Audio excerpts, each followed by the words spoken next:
سبيلي أدعو إلى الله على بصيرة أنا ومن اتبعني وسبحان الله وما أنا من المشركين. فقلت لأبي سرع أترى ذلك غيبة يسون قداي ما براراتين حميت لو بله تملكته واللهن تقوطرا واللهن አልኩት ቃለ ላ አልቆጥረው ችግር ካለበት ችግሩን ብታወራ ችግር የለውም غيبة አይደለም ብሎ ነው የተናገረው لذا አንድ ሰውዬ ወደ ኢማም አህመድ መጣና إنه لا يشتد علي أن أقول فلان كذا وفلان كذا فقال أحمد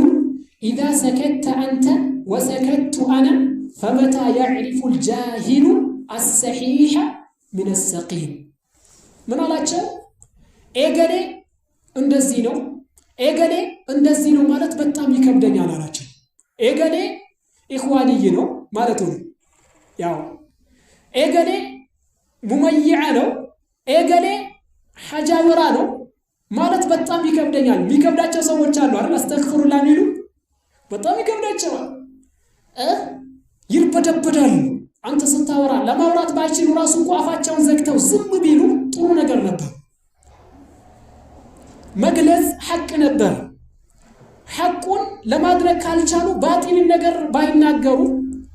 ሚተቹትን ሰዎችን ማስረጃን ይዘው እየተቹ ባይተቹ መልካም ነገር ነበር إذا عجزت عن قول الحق فلا تقول الباطل النبي قالوا حق لما ناجر كالجارك باطل ما تناجر الناس يسنان بالبيتوችን ይተቻል ከዚያ ኢማም አህመድ ብላሉት إذا سكت أنت وسكت أنا فمتى يعرف الجاهل الصحيح من السقيم አንተ ዝም ካልክ እኔም ዝም ካልኩኝ አላዋቂው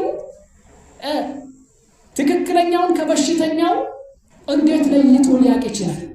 ይችላል አይችልም በየቦታው እየሄደ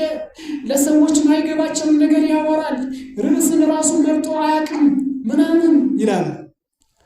ላላዋቂ ደረጃው ተጠብቆ ይነገራል ኢማም አህመድ ምን ያሉ فمتى يعرف الجاهل الصحيح من السقيم የፈጠራን ባለቤቶችን ማንነት ለዑለማዎች ብቻ ነው እንዴት ተባለ ላዋቂዎች ብቻ ነው አይደለም አዋቂዎችማ ያቃሉ እኮ መናገርም ካለብህ ማንቃትም ካለብህ አዋቂዎችን ሳይሆን ማንን ነው አላዋቂዎችን ነው ማንቃት ያለብህ لذا ኢማም አህመድ መወራት እንዳለበት ነው የተጠቀሱት ያወሱት ይህንን አጀንዳ በተመለከተ ብዙ የሚባሉ ነገራቶች አሉ ساتو هيدوال مسلي ازي بوتا لاي لما قوم اقددانو فإن صبت فمن الله وإن أخطأت فمن نفسي والشيطان الله ورسوله بريئان منه سبحان ربك رب العزة عما يصفون وسلام على المرسلين والحمد لله رب العالمين